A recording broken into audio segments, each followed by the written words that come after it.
गौतम बुद्ध अपने शिष्यों के साथ एक गांव के पास से गुजर रहे थे। यह गांव अपनी गरीबी और संघर्षों के लिए जाना जाता था।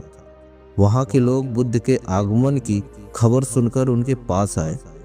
सभी अपने जीवन के कष्टों और दुखों की शिकायत कर रहे थे।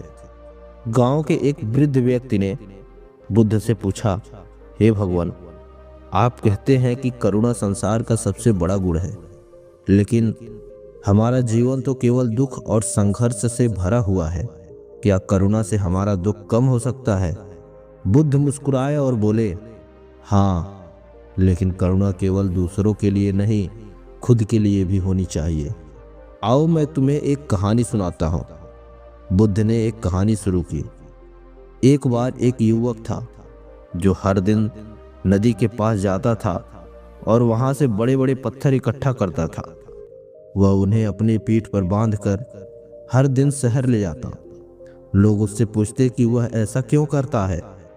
वह कहता, यह मेरा कर्तव्य है। यदि मैं इसे नहीं करूंगा तो मेरा जीवन व्यर्थ है। धीरे धीरे उसका शरीर कमजोर हो गया। वह थक गया, लेकिन उसने पत्थरों का बोझ उठाना नहीं छोड़ा। एक दिन एक साधु उसके पास गए और पूछा, तुम यह क्यों कर रहे हो? युवक ने जवाब दिया, मैं अपने परिवार और समाज की जिम्मेदारी उठा रहा हूं। यह मेरा धर्म है। साधु ने मुस्कुराते हुए कहा, क्या तुमने कभी यह सोचा है कि क्या यह बोझ वास्तव में तुम्हारा है? क्या यह तुम्हारी जिम्मेदारी है या तुमने इसे खुद चुना है? युवक को कुछ समझ नहीं आया। बुद्ध ने कहानी रोककर गांव वालों से पूछा, क्या तुम भी ऐसा ही महसूस करते हो कि तुम बिना सोचे समझे जीवन का बोझ उठा रहे हो? गांव वाले चुप हो गए।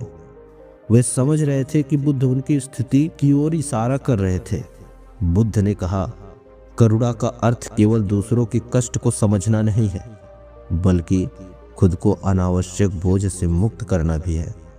जब तुम अपने जीवन से वह बोझ उतार दोगे जो तुम्हारा नहीं है, तभी तुम सच्ची करुणा और शांति को समझ पाओगे।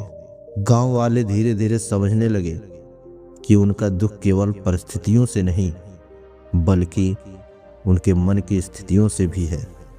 उन्होंने बुद्ध के उपदेशों को अपनाने का निश्चय किया। यह कहानी हमें सिखाती है कि करुणा का सच्चा अर्थ केवल दूसरों के लिए दया नहीं है, बल्कि खुद को अनावश्यक कष्ट से मुक्त करना भी है। अगर यह वीडियो आपको अच्छा लगा हो, आपको कुछ सीखने को मिला हो, तो कमेंट करके जरूर बताइए। वीडियो को लाइक, शेयर और चैनल को सब्सक्राइब जरूर करें। धन्यवाद।